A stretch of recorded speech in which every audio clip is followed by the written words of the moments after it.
Coming up on the debut edition of Sports Spotlight with Steve Nissim, Pensacola's Adron Chambers reflects on his incredible journey to become a World Series champion, plus how a Booker T. Washington basketball star has grown into one of the nation's top prospects, and why going for it in the emerging sport of flag football is paying huge dividends for a pace-high standout.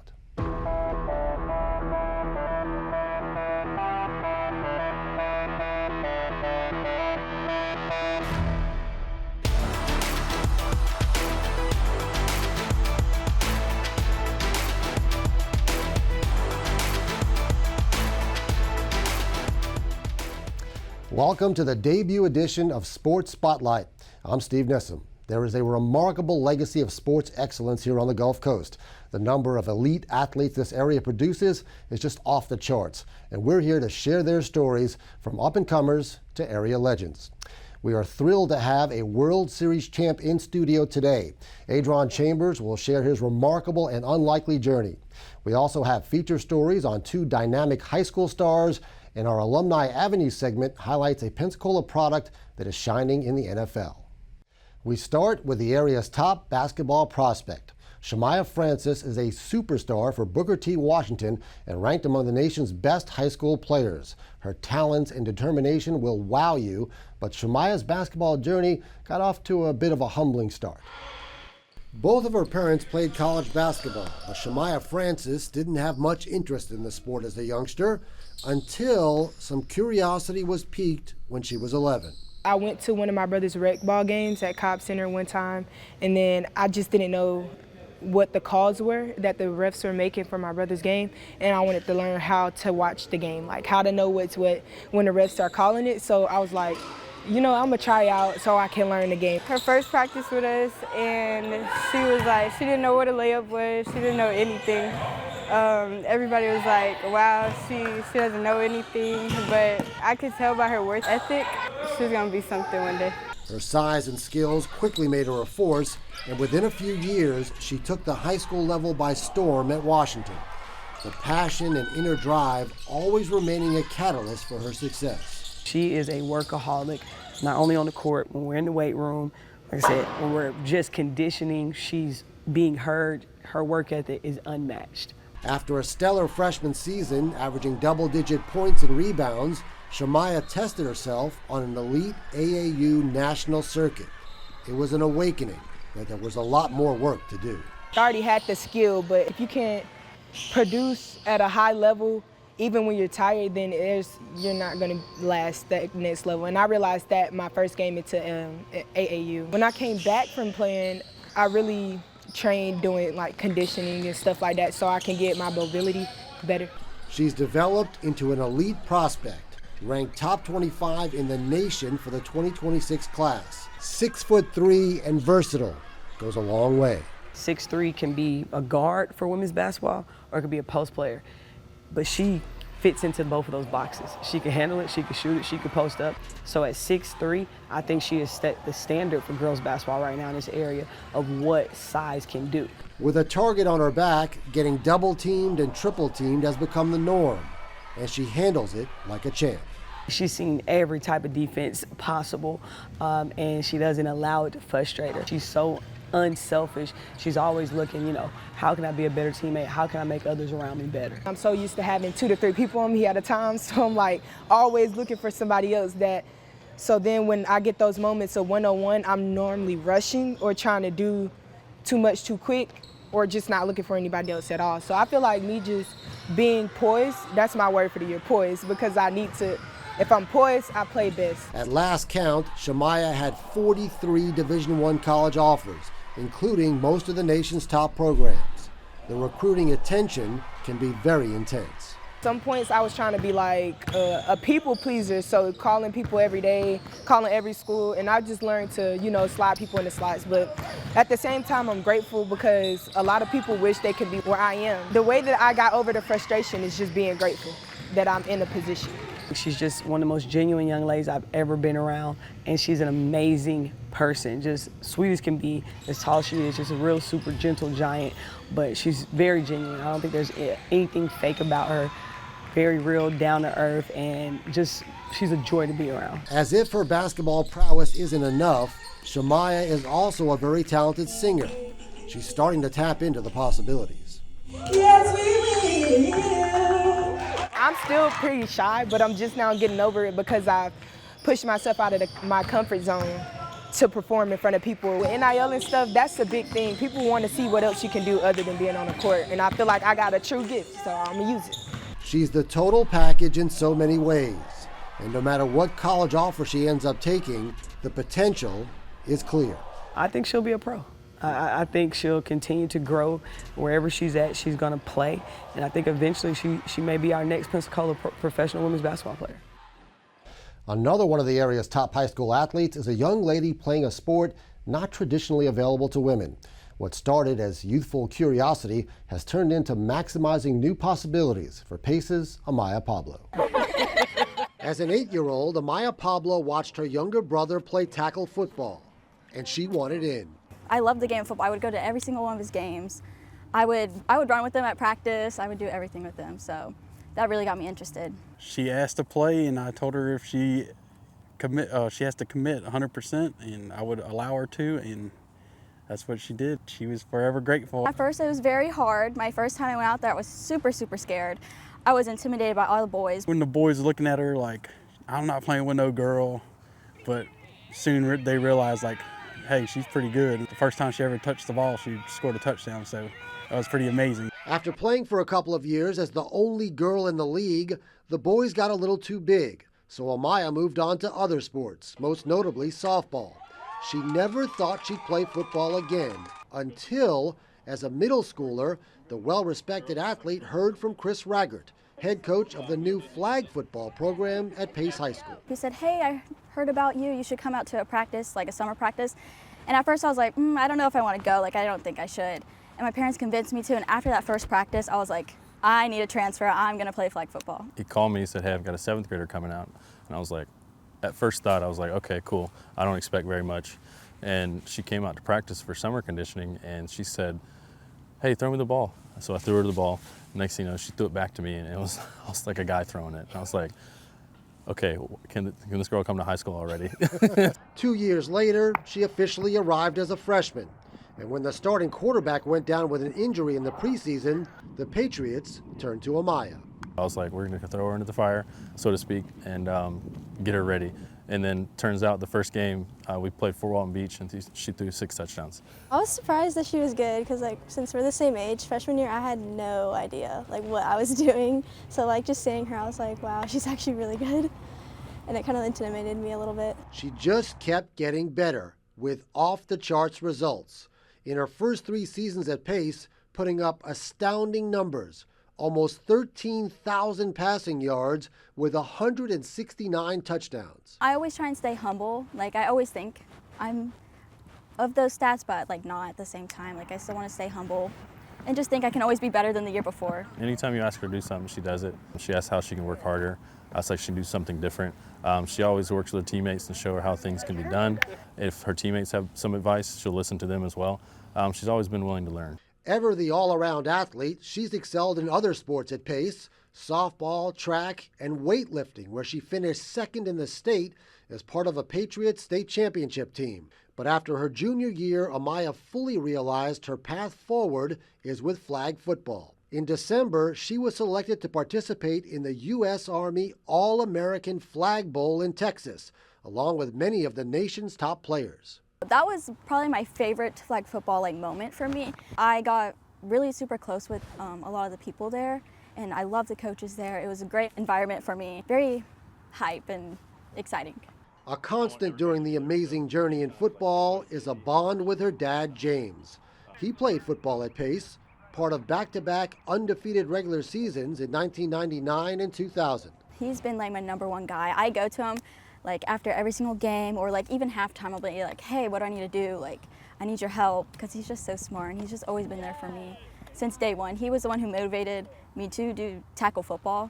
Like, he wasn't scared for me. He was like, yeah, you should do it. You should, if you love it that much, you should do it. And then ever since, he's just been by my side. It's been amazing. I mean, she's a better athlete than I ever was. It's pretty cool to see the flag world growing as much as it has, and then now she's going against some of the best in the country. It's been really cool. It just keeps getting cooler. Flag football will be part of the 2028 Summer Olympics, giving Amaya another goal to shoot for. But first, she'll be part of the sport's rise on the college level, signing a scholarship to Lindsey Wilson College, a new NAIA program in Kentucky. It's super, super exciting for me. I just literally never would have thought this would happen in my life. I'm very grateful for everybody in my life that got me to this point. Did you ever have envisioned that her college is going to be paid for by flag football? No, never.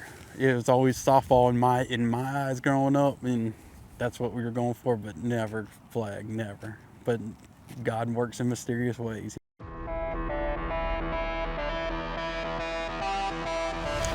Alumni Avenue is where we spotlight a local product now excelling on the college or pro level.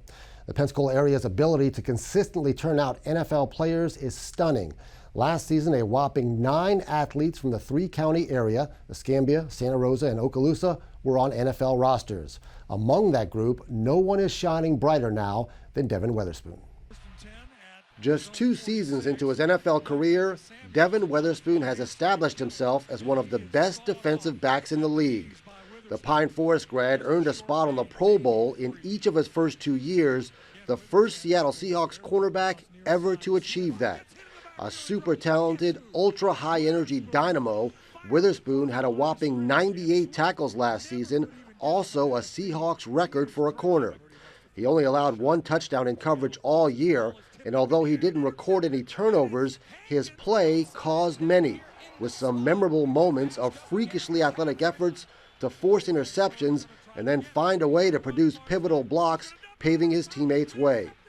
Witherspoon, the 5th overall pick in the 2023 draft, has more than backed up that status. Seahawks head coach Mike Macdonald said, quote, "We love him, and it's because of the energy and the competitiveness. It's infectious. How can you not play 1,000% when number 21 is on the field doing the stuff that he does? He plays with his hair on fire. You talk about shocking effort, watch 21 play," end quote. This from a guy who didn't play football at Pine Forest until his junior year and originally had no Division I college offers. Devin Witherspoon now shining on the highest level and upholding Northwest Florida's amazing NFL legacy.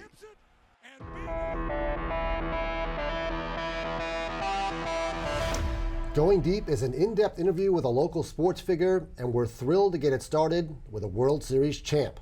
Pensacola native Adron Chambers followed an unlikely path to reaching Major League Baseball, but ended up spending 10 seasons in pro ball, highlighted by a significant role in the St. Louis Cardinals' 2011 championship run.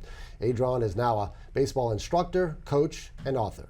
Adron, welcome. Thanks for spending some time with us. Man, it's good to see you on this side. Usually I'm seeing you on the TVs, man, so thank you for having me, most definitely. Absolutely. All right, so you played baseball growing up, but really you were a football star. At Pensacola High, great quarterback. How much did you believe that football was your path going forward? Appreciate you calling me a star right there. No, but man, growing up for me, Warrenton Ballpark, my uncle was the president. All of my brothers played, my cousins played. Like, it was something that felt like it was gonna be bred in us already, you know what I mean? So, but at the same time, you know, my mother never wanted me to play football. You know, she was like, I don't want my baby getting his head bust. You know what I'm saying? Y'all ain't finna hit my baby. So it took my brothers and Coach Mike Hall, the late Coach Mike Hall, to kind of convince her that I was a football player. So after he and my brother talked to her, she allowed me to play, and that's when I found that love for football. And baseball was one of them sports I liked to play just because, you know, I could. But football is my love, for sure. Right, so you ended up getting a scholarship offer and signed with Mississippi State, chance to play in the SEC, the big time. Right. You know, things didn't go great for you there. You ended up, after a little bit over a year, you ended up coming back home. Right. How devastating, how tough was that? It was real devastating, man, you know. It was hard for me to come outside, you know. I grew up watching Emmitt Smith, Roy Jones, Derrick Brooks, and the representation that they had for Pensacola was amazing, you know, Pensacola in the house.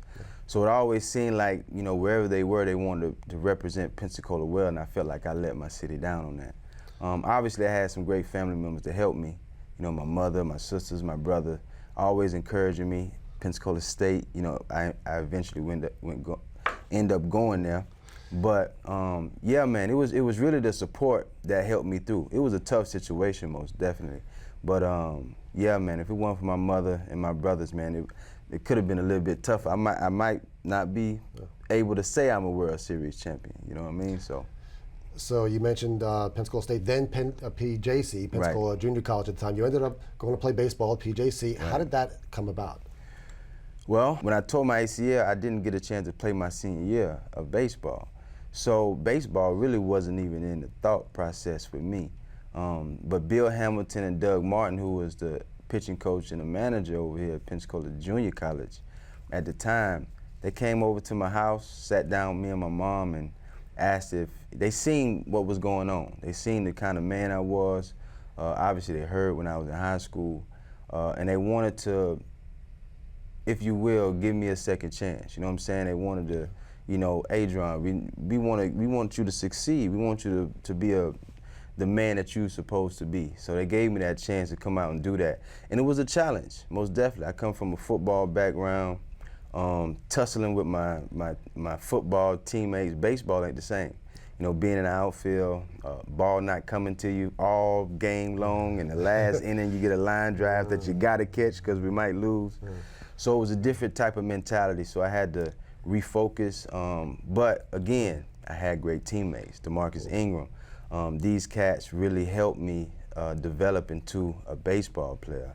And because of that, you know, I was able to get seen by a few scouts. Right, so you played a season there, you did well, and then there was you found out about a tryout camp, St. Louis Cardinals tryout camp in Memphis, and it was kind of a last-second deal. First of all, how did that come about? Well, I was in the batting cages at Pensacola State doing one of my football/baseball drills I like to do, and Steve Turco, who was the scout for the Cardinals, he was coming down to check on Ingram. DeMarcus, he had already signed with the Cardinals. When they came to see him, he seen me hitting. That same day, I had a really, really good game, 2 doubles and a home run or something like that. And man, after the game, he came up to me and said, "We got a tryout in Memphis, and we would love to have you over there." I was like, "Sure," you know what I'm saying? I had to figure out how to get there. But that's when the doors really started open, or even the thought of me playing professionally. Because still, I was in the process of just trying to clear my name up for Mississippi State. You know, I was still trying to, you know, build my family's reputation, you know what I'm saying, from my standpoint. So your trip to go up to Memphis, though, was not ideal, right? Not at all. Oh, my goodness, man. I went, the ticket that we got, I went all the way down to Naples, Florida, ended up almost missing the bus, coming all the way back up to go to Memphis. Man, it was crazy. And I was late to the tryout. They let me still try out even though I was late. I think I had 3 swings. I was diving in the outfield. Nobody else was diving. They looking at me like, who is this crazy man out here? I just wanted to be seen. But yeah, it was most definitely one of those stories that I never forget, most definitely. All right, so they saw enough. They ended up drafting you in 2007. What were the emotions like, you know, going through what you went through to now be drafted into Major League Baseball? Well, again, I was very green to the game of baseball. You know, I didn't understand the process. The minor leagues, I mean, when they signed me, I thought I was going to be playing with Albert Pujols. You know what I mean? I thought I was going to be with the big boys. I didn't really understand what was going on. But at the same time, the biggest thing for me was being able to see my mother smile. You know what I mean? She was worried about me for all of that time. You know what I'm saying? My brothers are worried about me all of this time, trying to figure out how am I going to overcome this tragedy. But being able to see her smile really gave me everything that I needed. You know what I'm saying? That's all I really was caring about at that time was my mother and her well-being, most definitely. So you actually made up what is a relatively quick move up in the minor leagues. Yes. You know, you did well there. So 4 years later, you get called up to the major leagues. That's right. With the St. Louis Cardinals in a pennant chase. That's right. They were trying to make the playoffs. That's right. What was that moment like when you got the call up? I don't know. It was one of them. It was one of them things I never forget. When Aldretti, he came up to me and he said, "Adron, don't forget this moment right here, man, because you might not ever get this chance again." Crazy enough, we went back in 2013, almost in 12 too. But that whole process, man, it was it was wild, you know, because again, I was that player that was always trying to get to the next stage. Whatever I had to, if I was in AAA, my mindset was in the major leagues. If I was in A-ball, my mindset was in AA. So I wanted to be a major league. I worked like I was a major leaguer, but at the same time, I didn't know what major league looked like. I remember when they finally told me the last game that I had the September call-up, I had a plane ticket for me the next day. It was first class. I'm like, what? We've been in charter this whole time. Why we, you know what I'm saying? I didn't understand the whole process. You know, putting packing my bags in the minor leagues to travel to the next city we were going to. I didn't have to do that in the major leagues, you know? So it was just little bitty things like that. We had a chef that followed us everywhere. It was like those type of things are what I grasped, you know what I'm saying, when it came to the transition. So originally they were using you more as a pinch runner Yes. and defensive replacement, but then you got some at-bats. And Big your time. second at-bat, you got your first hit in extra innings Yes. in a crucial game that brought in the go-ahead run. After that, you had a key 3-run triple in one of the key games leading up to it. Yes. And then in the playoffs, you made the playoffs and contributed there as well with RBIs and scoring runs. I mean, what was that like going through that journey? Oh man, it was wild, man. And everything was happening so fast. You know, the first hit, that triple, and we can't leave out that big Cardinals-Cubs game where we came back, you know, 1-2-1. But it was moments like that, you know, that's the only thing I remember David Freese saying this in the interview. During the process, we weren't thinking about, you know, the big things that were happening. Only thing we were focusing on was the next at-bat, the next pitch, the next destination we had to be at, happy flight. Like, we were focused so in on the moments that I didn't understand what was going on until after the process, you know what I'm saying? So it was one of them, you had to live through it to really understand. And then you win the World Series, and then you go to the parade in St. Louis. I mean, talk about surreal. What they said was about 2.5 million people over there. Something I ain't never seen. You can look down the street and there's thousands of people down the road. I mean, again, this was something that I didn't really know what we were getting ourselves into, you know what I'm saying? But it was like once you got it, you appreciate it. You understood the process in spring training. You understood all of the hard work after, you know what I'm saying, games or the sleep or the disciplines. Like, you start understanding after the World Series. You ended up playing the next 2 years, parts of the seasons with the Cardinals, contributed in the playoffs both those years also. You know, not a full-time player, but how did you feel about the role you were able to kind of develop? How much part of the team did you feel like? Well, I had to change my mindset. I had to really understand my role, and Tony La Russa actually helped me understand this. I mean, I think pinch hitting is probably the hardest thing to do. You know, they say catching is the hardest position, pitching is a tough position, shortstops in the field. But I think one of the hardest jobs in baseball is to come off the bench after sitting all day and watching Chapman come in and throw 105 at you. You know what I mean? And still, they're expecting you to get a hit.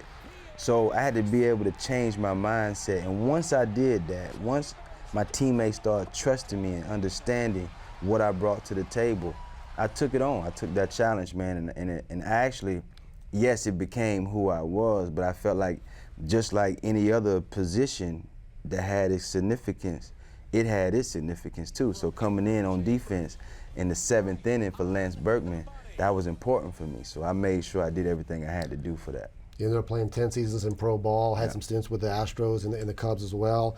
You still go to reunions with the Cardinals, right? Yes, How neat are those? Fantasy camps, man. I remember my first one, man, and I had my camera with me. I took more pictures than the cameraman over there, man. But it was amazing being able to see Ozzie and, you know what I'm saying, all of the guys come back, David, and it was, we had a moment for our 2011 World Series team. So that's always fun. You know, I actually wish we can do that every year, but you know what I'm saying, other than running into them walls. But it's nice to see men that really enjoy the game like we do. All right, so we have a few minutes left to talk about what you're doing now. First of all, Swing Champ. Yes. You run Swing Champ Yes. to instruct the game to youth. What's that all about? Well, Swing Champ started back in 2013, and it was a program that basically was just trying to do camps for the community. Well, I turned it into a business because now you can see that the baseball isn't the same as it was when I was growing up. So I wanted to make sure I did my part in showed some of these athletes some small tips on what they needed to do. And now you're an assistant coach coming Yes. full circle at PSC. Yes. How surreal does that feel where your baseball journey kind of really took off? You're back here doing coaching. I tell everybody this, I think I love coaching more than I love playing. I can't even tell no stories. Like, I really enjoy this coaching process, especially when the athletes start trusting you. I'm enjoying it. And you have a book out? Yes. From Pensacola to the World Series? Yes. What was the process with that? About 4 years, a lot of going back in the memory bank, a lot of time, many hours in a coffee shop, and a lot of discipline. You know what I mean? I wrote this myself. I did have some help in the editing process, but they really tried to keep my wording. So it's fun. I hope everybody get a chance to go out there and get it. It tells my story from the beginning of my life until we won the World Series. And I think it's one of those stories, just like a Roy Jones or Emmitt Smith or any of these guys that have done great things. I think my story belongs right there with them, and it's time for people to kind of hear it from my perspective.